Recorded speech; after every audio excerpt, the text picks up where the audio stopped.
Hey guys, we are back with part 2 for Q&A.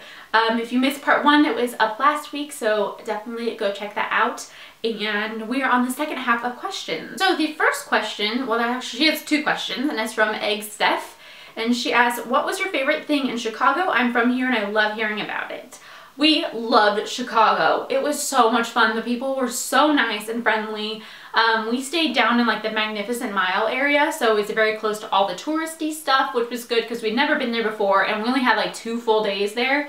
We went like a Friday to Monday, like we flew over Friday, Friday night we got there, and then we flew back like early Monday morning because we don't want to miss too much work.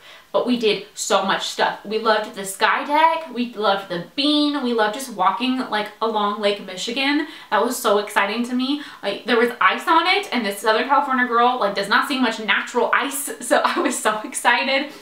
We picked a good weekend because it was pretty warm, but those things were all amazing. We loved Navy Pier, we loved, we went to the other one, Willis Tower, or is that the Sky Deck? The Sky Deck? We went to the 360 Chicago, which was Hancock Tower, I think. I'm sorry. I feel like it's been on forever, but it really hasn't. It just happened. So much has been going on. That was awesome. And when we came out of there, we walked down and went shopping down that whole street there. I forgot the name of it already, back towards our hotel. And it started snowing, and I was so excited. I was like trying to like play it cool because like, you know, everyone else is not like, no one notices or cares. And I'm like freaking out inside. I was like, it's actually snowing. I don't even remember the last time I actually saw snow falling. Like, I don't know, maybe once in my life. So, it was so exciting. We loved it. It was so great. It was such an amazing trip. We had such a great time, and we took Uber like everywhere, and they had so many amazing suggestions of places to go, and that's what we did. We just followed suggestions, and they were so friendly and helpful. It was a great time. We had a great time. I loved it. And do you feel like you started the photo kit trend? I hadn't seen any until you started making them. I have no idea. I don't know. I hadn't seen any photo kits when I started making them, but then again, like I also have not seen like every shop out there, so there's so many shops now. I'm not sure. I know that my first photo kit was December of 2016, which I talked about in my chit chat video from a couple weeks ago.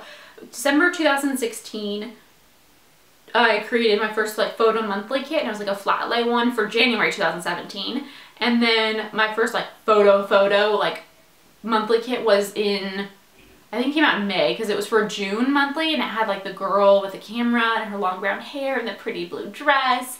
And then I don't remember when my first like weekly photo kit came out. Not that long after, because I think I had Vintage Fair, which was the mystery kit. I think that might have been my first weekly photo kit, and that I think was like May that it came out as well, May or June. I think that was the first weekly photo kit I released. So I don't know. They're everywhere though now, huh? I didn't see any before when I started making them. I hadn't really seen any, especially not like ones that tell like stories and stuff. Like I feel like mine tell like a story together. There's some like stock photo type kits, I think, where they just have like pictures like stock photos together. Probably around that time as well, but I don't know. I'm not sure. So, but yeah, I hadn't seen any, which is why I started making them, because I hadn't seen anyone doing it. But yeah. And then August B _ asks, how do you make your photo kits? I get a lot of questions about the photo kits too, which is interesting. It's interesting to know you guys are interested in that. So the photo kits are a very specific process. I feel like it's one that I end up not being able to like force, I find. Versus like clip art kits, I can just like dig through clip art for like a few hours and find something I really love, you know? And then I'm like, all right, this will be a really great kit. Or like an artist releases something that I really like. But photo kits are different. The photo kits, I usually think of like a story in my head. Like I have a whole storyline playing out in my head, and then I have to seek out the photos that match it in my mind, like what it looks like, and to have, you know, that go well together. There's a lot of different properties I like to consider when picking photos as to make them to go together, that I think will make them all look like they're done by the same photographer, or like they're all done in the same style, the same type of lighting and hues and things like that. So I put a lot of thought into them, and I do like to make them into like storylines. Like to me, it's like a storyboard. Like I have a whole storyline for every kit that comes out, and photo kits that come out, and I spend so long making those kits. I spend probably like 7-8 hours just trying to find the photographs alone, and then I also spend like a couple days like thinking like, is that right, and looking for more, like is that actually the perfect encapsulation of that image, of this story that I want to portray. So I really like go for like the mood and like feeling that you get from it and that it gives me, and I put a lot into the photo kits. A lot of like heart and creativity and soul goes into every little one of those, and I always get so nervous to release them because I'm always like, I feel so vulnerable because it's like a little like glimpse into my mind kind of thing, you know? I don't know. I get really, there's a lot that goes into the photo kits, which is why I love them so much, because I put so much passion into them and so much like brain creativity. And that's why I loved making the, for Siren Song, that photo kit I just released, the mystery kit. That one I even made that video for, because it just like helped bring to life like what I already saw in my mind, and I just had to find like the things that fit it and the sound I would like hear, you know. Yeah, that's just kind of something I always did. So it was really cool to be able to use that into photo kit form. So the next question is mom of twins underscore plans asks, how do you design and print foil stickers and kits? I don't have foiled stickers yet or kits. So things just got really blue and dark, so I apologize. I don't know, I think the clouds are coming over. So I don't have foiled stickers or kits yet. I have tried it, I've played with it, but I haven't found any like real success, and it was very, very time consuming. And I don't think I'd be able to produce the quantity I would need to do. So I'm kind of putting on the back burner for now, but never say never. And then Island Lady 671 asked, if this is too personal, no need to answer. What do you do for fun besides Etsy shop? Oh, it's not too personal at all, girl. Not too personal. I answered this one actually in the last one a couple times. The last one, because this is a popular question. So I like to read. I like to go on little like weekend trips and explore. I like to cook. I like, you know, music. I love to sing, and like I like to, not like professionally or anything, not good, not good, but like sing in the shower kind of thing.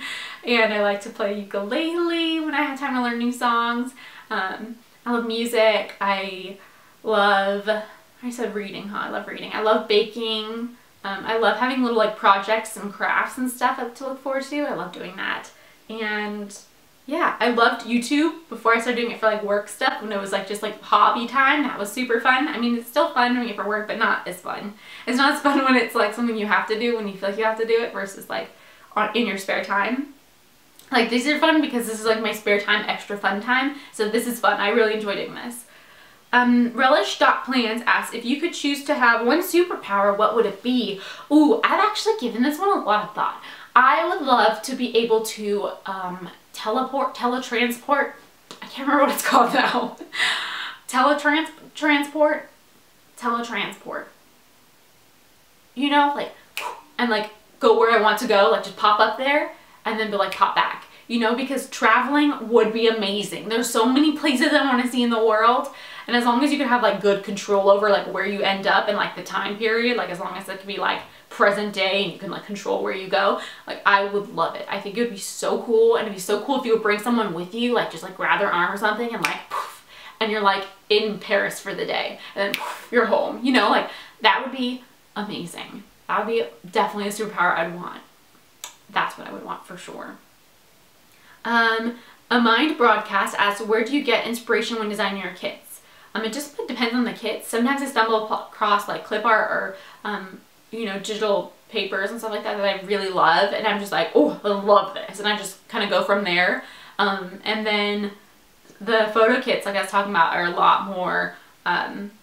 lot more intensive, and it's more like brain searching and like sitting and like a lot of times music. I jam to music when I'm designing. I can't do anything else. I just put on a song that like gives me the feeling of what I want the kit to feel like, and just give me the feels, and I just play it over and over and over and over while I'm like working through the kit and working through the storyline and like figuring out, like I don't like sit and like write out what happens, but you know what I mean, like the feeling, the emotion from the whole thing. And like Siren Song was, oh, that was a good one. That was a real fun one, because it was just, and so was Fairy Tale Forest. That was a good one. Vampirus, that was a really fun one too. And Also Secret Garden, that was a fun one. Just like getting it, just like I imagine, I just like can like transport myself to like that little place in my mind of like living in that moment of what that kit wants to be, you know? Like I imagine myself in a secret garden and like exploring it and like what I would find and like what I would do and see.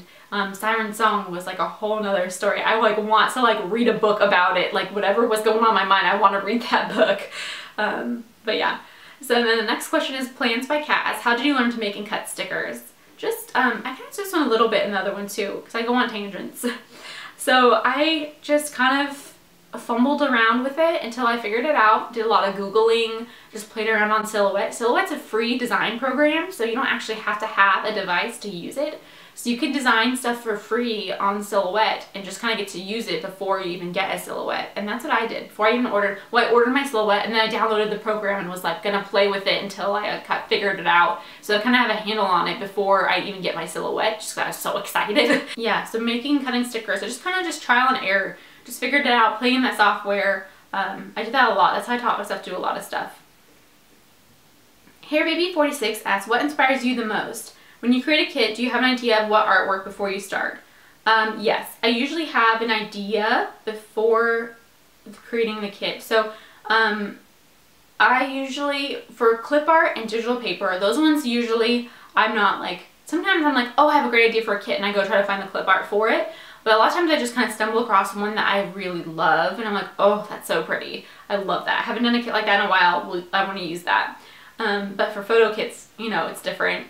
Photo kits, sometimes I'll stumble across like a color that I really love or just like an idea that I really love. And sometimes sometimes I'll stumble across one photo that will spark an entire kit around it because I loved it so much. Like it like moved me, you know what I mean? Like I felt like a reaction to it. Like I wanted to hang it up on my wall. So I like loved it so much that I like created a whole storyline with it. Like it gave me like it'll spark like a storyline in my mind kind of thing. Sometimes I just sit and think like, what would I like to be? Like where would I like to dream about being and indulge in and just live in for a little bit? And that's kind of where I go with the photo kits and find the photos that match. And that's why it takes me probably like 8 hours to find literally 8 photos. And sometimes, oftentimes longer too, but it's worth it. I love it. I love it so much.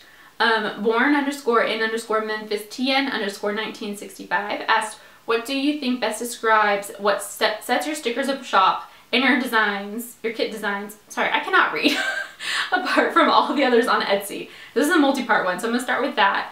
And I don't know, I mean, I just do my own thing. I try not to like think about, I know it's like very more business-like to like, you know, figure out like what sets you apart, and that's something that people always ask me because I come from like family of like entrepreneurs and both my parents have their own businesses that they started from scratch, and it's always like, what sets you apart from everyone else? That's like the standard, you know, like business question, and it's a good question. But I try to not like, I just do my own designs. I think that each person's shop will be unique if you create something from your own soul, your own creativity, your own brain, your own passion, your own love for things.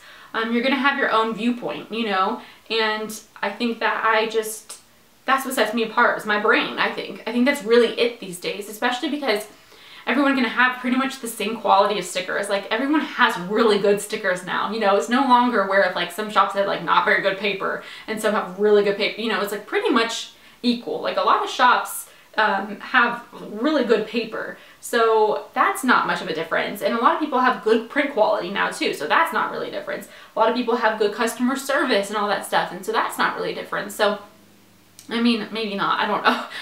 Everyone that I've seen have really great customer service. So I think that the only thing that can set you apart is your brain, because a lot of the clip art uses the same, and the way you interpret it and you create something with it is the only thing that varies. So I would say that's what sets myself apart is my style, the colors I choose because they're the ones that I like and I think look best together, and the way that I interpret the artwork, the way I create my kits, that stuff that just comes straight from my brain, creativity. That is, I think, what sets me apart, you know, just doing, I try not to get caught up too much in like what other shops are doing in regards to like myself and how I like, you know, because I just get stressed out and it just stunts the creative process. So it's better if I just kind of think in my own bubble like, ooh, and I just get excited about new possibilities or new things I haven't seen before. Would you ever consider designing kits with custom artwork designed exclusively for your shop? I see a lot of sticker shops using the exact same artwork or clip art, but just tweaked a bit to make it somehow look a bit different from everyone else. But personally, I tend to gravitate more to kits and stickers that are unique and specific to a shop rather than to the stuff I see in every other shop, if that makes sense. It doesn't make sense. I totally understand. So I would consider it for sure. I just haven't really done that yet much. I think it's more because I've been getting into like photo kits and stuff like that a lot. But yeah, I would definitely be open to it. I have not put that off the table or anything like that. The only thing that reason I haven't done that yet is I'm a bit of, which is probably my own like personal problem, like a control freak when it comes to things.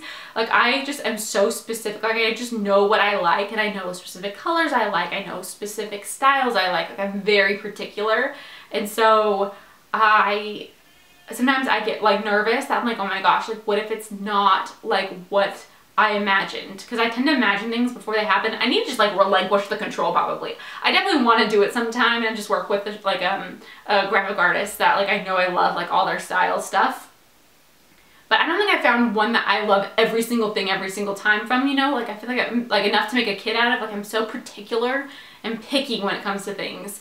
When it comes to like design things and like the way things look and like the aesthetic of things, I'm very particular. So yeah, I would love to do that one day though. I would love to do some more custom artwork, but I do feel like a lot of my kits look different enough from other shops to where you wouldn't see like the same thing twice that much. I used to do quite a bit more of like the popular artwork that comes out because I just loved it so much, but I'm shying away from that more now because it just becomes like there's so many, they just don't really like, they just fall to the wayside, you know what I mean? J. Christian Sinerb asks, do you have a background in art/graphic design? What got you started in the planner community? I do not really have a background in art or graphic design. I took a graphic design like class in high school, but like it was like pretty standard, like, you know, an elective kind of thing. I had more of a background in journalism. So I wrote for a local newspaper when I was like 15, 16 in high school, and I created a teen page for them. So a full layout. So I have worked in like layouts, fonts, colors, that type of thing, doing that at the newspaper. And then I also interned for like almost a year, I think maybe over a year, at a magazine in San Francisco. And I didn't have really any say for that kind of stuff, you know, because the editor did all that kind of thing. It was like a bigger operation. But I did like get to see like photographs or help pick photographs for certain things. If I had like a feature story that I got to write, I got to help pick photographs for it and choose which one I like better, or things like that. So I definitely got like an eye for like it's just something I always loved. Like I loved doing that kind of stuff. So I've always loved that type of thing, but I never really was in specifically art or graphic design. But my brother is actually a graphic designer full-time, like works for a firm in San Francisco. And he's been doing that for a few years now. He's really good at it. So he has more of that than me. So I was always kind of like, oh, like I don't think I'll ever be like that good. But I somehow managed to find something next. I do love doing that. I just never thought that it was like my thing. Her other question was, what got you started in the planner community? So I have been watching Elle Fowler, Glam Planner, for years. Her and her sister, mostly her sister, Blair Fowler. I've been watching her since high school probably, 2008, 2009. So I've been watching them for a really long time, and she had mentioned Erin Condren here and there, and I had almost bought a planner once, but it was a little too expensive for me at the time because I was in college, and I mean they're still expensive. And yeah, then she really started getting into it, and so I started like watching her stuff. That's how I heard about swirl prints. I heard about the whole planner community, and I was like into it.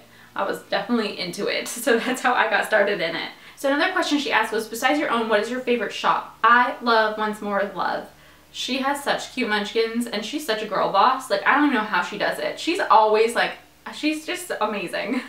And then how did you decide on your shop name? So my shop name came from my old blog.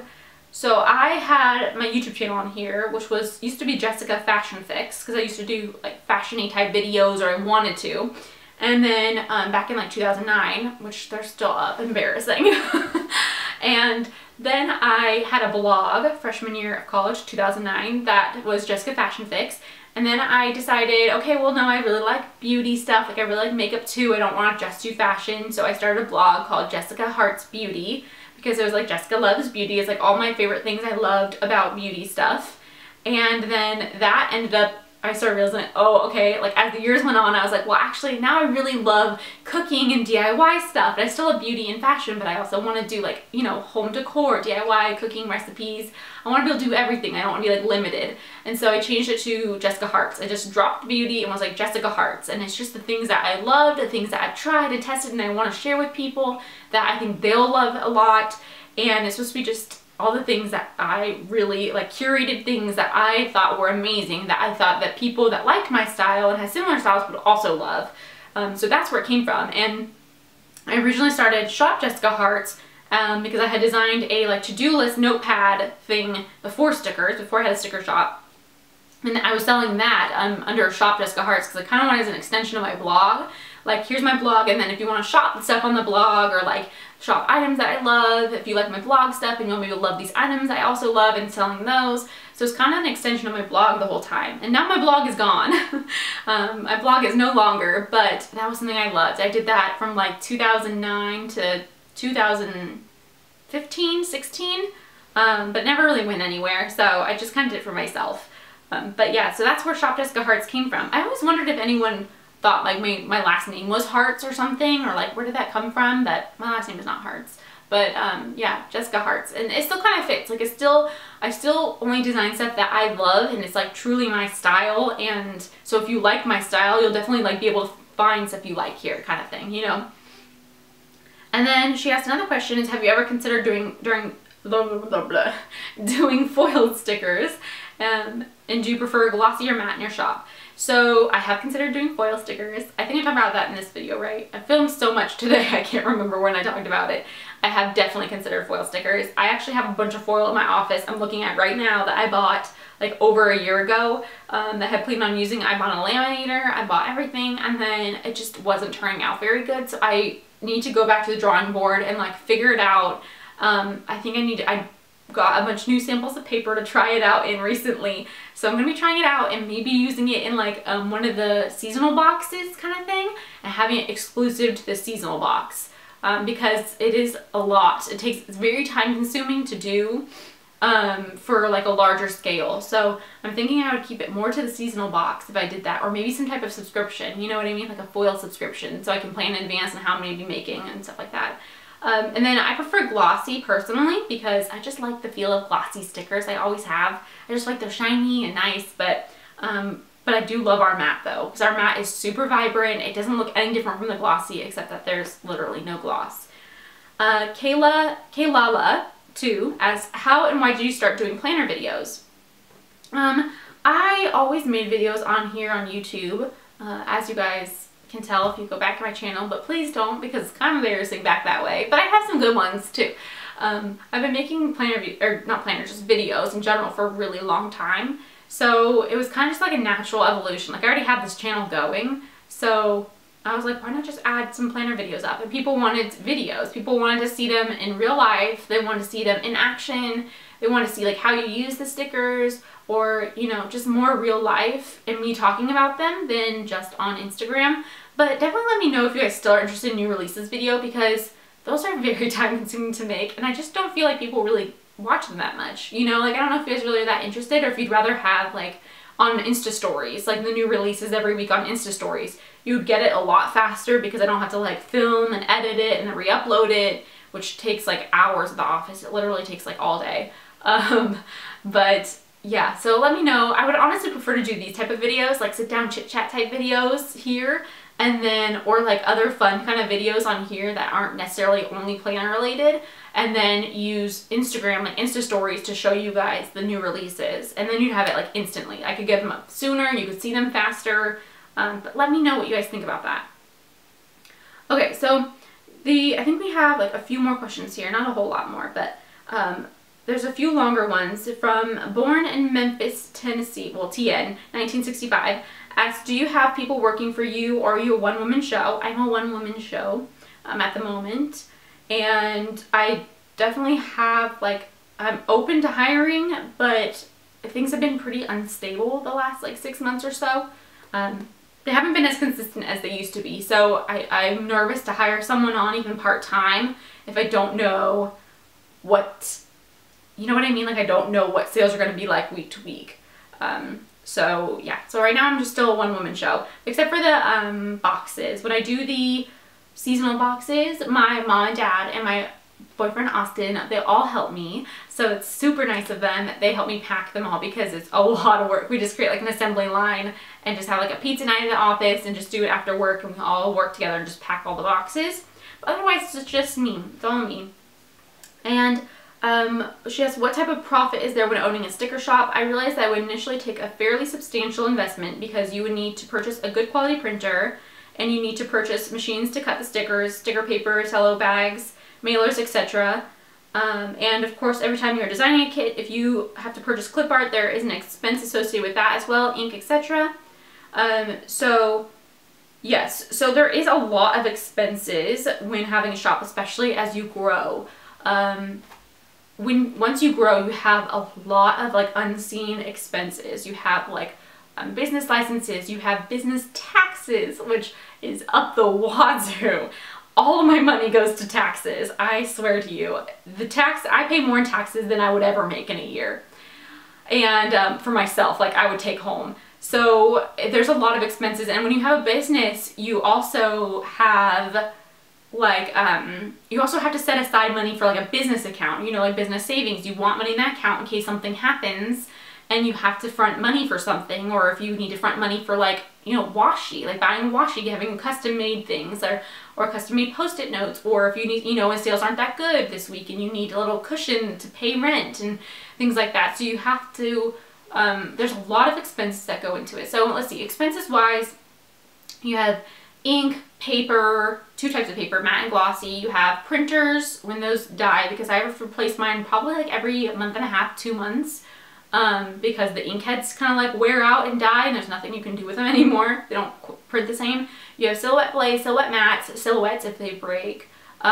You have the obviously like the computer if you don't have one yet, and then you have like the Dymo printing label. This is like once you like build up, like it won't cost this much from the beginning, but these are all things that like are my like day-to-day expenses. We have the Dymo printer label, which I already have at that point, like I bought, but all of the printing, the shipping labels, you have to buy all of those, like the actual paper labels. You have to buy the mailers. I don't know if I already said that. Cello bags, I think I said that. You have to buy, I'm missing stuff.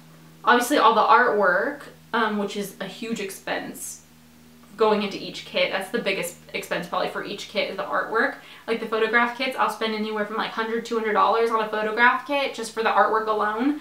And then you have to buy, you have, what else? I feel like I'm definitely missing stuff. I get like literally a package every day of stuff, supplies I have to order. What am I missing? I'm missing so much stuff, I feel like. But yeah, it's a lot of expenses. And then you also have like, you know, I have to pay myself a living wage. Like I have to pay myself so I can afford, you know, health insurance, car insurance, phone payments, all my bills and rent and like all like living expenses, food. But otherwise I don't take much out. I just take out what like I need to live. And then the rest of it goes into like my business savings stuff. But it's not as much of a profit as you would think. When you start running like a full-scale business capacity, you start getting into higher tax brackets and they take a lot more. Like they take from your gross, like yes, you do have deductions, but they take from your gross amount you make, and Etsy takes 20 cents per listing, plus they take, I think it's $3.50 or $3.50 or sorry, 3.5% or 3.6% or something of each transaction. PayPal will charge, and they're different. They have different percentages. PayPal charges a certain percentage of each sale for processing it, and so does Etsy payments. They charge their own percentage, so there's that expense as well. And then yeah, so there's a lot of expenses that go into it. So I say, if you're just starting out, start small. Like they say, my mom has her own company too. We share an office now. I work out of my home sometimes as well, my home office, but I moved to her office space as well. We share an office to split it. and she has her own company as well. She's a lemonade company, and she always says, stay scrappy. She read the book by the Toms, the guy that started Toms, and we saw him speak once in Santa Barbara, and he always says stay scrappy. So when you're starting out, stay scrappy. You want to spend as little as you can, you know, while still having a quality product, but you don't want to do any extra expenses. Don't go and buy like the biggest, latest, and greatest until you like have the sales coming in.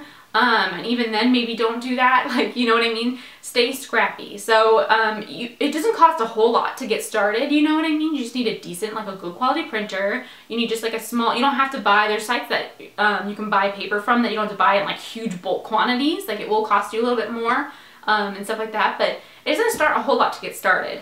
I just started with my laptop and one silhouette. And then I just bought like some, like little bits of paper, like little quantities of paper. Got a good printer. The printer wasn't crazy expensive. I may have actually already had a good printer at the time, but it didn't cost a whole lot to get started. You could find cello bags on Amazon for like pretty cheap, for like $8 for 100 of them. Just stay scrappy. You know what I mean? Search for the best deals. It doesn't cost a lot to get started. It's just once you start to scale things, and it's once you're like a registered licensed business, which you do need to become at a point if you're selling enough. Depending on where you live and all that, and like, you know, collecting sales tax, which is fun, and dealing with sales tax stuff and income tax and all different tax. So yeah. So, but it's just kind of like if you love it, there's no other way. You know what I mean? Like, just love it. I love it. I would never have another job. So it has its benefits and it's called pros and cons, but I would never trade it for anything. I love it so much. And so then, let's see, I think she has some other questions. How long from when you initially started your shop did it take for your business to increase to its current level? I started my shop October of 2015, and then I started selling enough to where I was like, whoa, this is a lot. In like January. Scroll Prints Co., Andrea from Scroll Prints Co. had ordered something from me, a few kits, and she showed them in videos, and she used them in some Plan With Me's and stuff, and that's when it took off for me a lot more. It didn't get to like a huge capacity until like later that year, I think. And then that's when I finally quit both of my other part-time jobs, was about like a year in, maybe over a year in, of like really good, consistent, like I just had no more time. I was working a lot. I was getting like not much sleep every night, working all the weekends. I didn't take any weekends off the first couple of years, I don't think. No, I didn't take any weekend off the first year that things were going fast. I just didn't have time to take weekends. But then the second year I tried to take a little bit, but I still didn't really take weekends. And this year I've gotten better at like, you need weekends, or you need at least one day. I don't even take off full weekends usually. You need at least one day to take off to just recharge. And so let's see. She said there are a lot of sticker shops on Etsy, and it definitely seems like some are more well known and popular than others. And so I'm just curious as to how long it reasonably takes to begin seeing regular and consistent sales, and why some shops seem to have a lot of sales while some others don't. Yeah, it's hard. It's just there's so many people now too. Like when I first was starting it, there was definitely a boom. Like it was increasing. It was like right at the time of the boom of a lot of shops. But it was not like where it is now. Like I feel like there's so many shops now. It would be really hard to, you know, you really need something to make you stand out now, to like be different, because there's a lot of shops. So it's definitely like, I was very err on the side of cautious, like I did at least. I made sure that I stuck with my part-time jobs until I like could not handle it anymore. Like there was physically no more time. And I just made the switch over, and it was enough where I could live off of at that point. So I just made the switch over to doing the shop full time. So yeah, as you're smart with your money, and I just make yourself unique in the sense that just don't worry about what other people are doing. Just do you, you know, like use your own creativity, use your own brain, use your own mind, and like create something unique from that. And you'll definitely have a good chance, you know what I mean? Like a better chance. And you know, I don't know, it's hard right now. It's hard. And I feel like there's a lot of new shops, and there's a lot of shops doing like really like 50% off all the time. Which makes it difficult for shops that are starting out, and it also makes it difficult for existing shops, you know what I mean? Because everyone expects a sale now. Like everyone expects a good deal. Everyone expects a discount all the time, which is hard when you're trying to make a living wage off of what you're doing, you know? But it's also like, I get it. As a consumer, I get it. Like that makes sense to me. But it's also hard on small shops too, because you can't make a living wage when you have all your kits at 30% off all the time, you know, unless they're really marked up to start with. It's going to be hard to make a living wage off of that. And so, let's see. I think she had another question, a few more questions. She asked, how do you go about deciding what kits you're going to design and offer in your shop? So she said there seems to be a ton of clip art available, and yet so often I see shops offering pretty much the same things, just with their own take on it. Personally, I prefer things that are more unique and not so mass-produced from shop to shop. So I'm curious as to your creative process and what goes into your decision-making and design process. So I do what I like. I try to stay away from those. I'm trying to more now. It's just they're so pretty a lot of times, like the popular artwork. It's hard because they're so pretty, and everyone is always like all about it. You know what I mean? Everyone's like, oh my gosh, I love this art. I love this art. And so everyone wants kits with it, but then when you do it, everyone else also has kits doing it, and it's like everyone has to choose now. You know, they're not going to necessarily buy one from every shop, so they have to choose. So it's difficult. So I'm trying to like get away from that and do more of my own type of stuff. I would love to start doing my own, like drawing my own, if I can like get more time to sit and just work on something like that. And so I just choose based on things that I love, that resonate with me personally, that I haven't really seen, that I just think are beautiful and that you guys would really like. And that's just kind of where I go from that. Things that like mean something to me, you know? And then, so she said, are you ever open to suggestions from your buyers? Yeah, I am. I'm always open to suggestions. A lot of you guys have made suggestions, and that's why like I have the things I have. A lot of my kits were based off of your guys' suggestions. I'm changing up the monthly kits next month based on your guys' suggestions. I take a lot of that into feedback. A lot of you guys asked for those multicolor like appointment like glitter labels with a little flag on them to come back, and those are back in the shop now. I really take a lot of your guys' input into, I'm making this video because I asked you guys on like Instagram what you guys, like the poll thing, if you guys wanted me to do these kinds of videos or not, and you guys said yes. So like, thank you, because I'm really excited about it. But yeah, I take a lot of suggestions into place. I can't take all of them, and a lot of times what you end up doing as a shop owner is you take the ones that are like the most popular suggestions, like the ones that you hear all the time, or the ones that you're like, yeah, I would love that, you know. You take the more popular of the suggestions, because you can't do everything, you know, like it's not possible to take every suggestion, because there's always like some person who's like, I want it like this, and the person's like, no, I wanted it like that. And so you just have to take the majority, you know, what people want. So I think it's the most fair way to go. But I'm always open to suggestions. I always ask you guys in these videos, leave me suggestions in the comments below, and I'll take like what I can for what I'm working on, or things I'm working on, or the things that seem like people want the most of, or I get most requested for. I bring back a lot of kits like that as well. That's what I do for Black Friday too. I have you guys vote on what kits you want brought back. So I try to take suggestions as much as I can, but you can't always take every suggestion, you know what I mean? Because you also have to you know what would work best for your brand, and what you like, and for what would fit well with your collections, and what, you know, have the set of customers that expect specific kinds of things from you, and so you want to do something in line with that, so something that they enjoy as well, and not something super like crazy left field, you know. But I kind of go based on things that I'm passionate about and inspire me as well, and because I feel like you can't force that, you know. You want a kit that is designed with passion and love and creativity, and not one that's just been forced out, you know, because I think you can tell the difference. So yeah, but I definitely take suggestions for sure. I can't promise to do all of them, but I do as many as I can, and the ones that are most popular for sure. And then her last question, I think, is how many hours per week on average do you spend working on things related to your shop? I.e. designing, ordering supplies, printing, cutting, packing, packaging orders, shipping, responding to messages, etc. Probably I spend 9 hours in the office Monday through Friday, usually on Saturday as well. And probably like 2 or 3 hours outside of the office on the the evenings, sometimes more, sometimes less, usually a little bit more. So I would say probably like 9 to 12 hours a day on shop stuff, maybe a little bit more.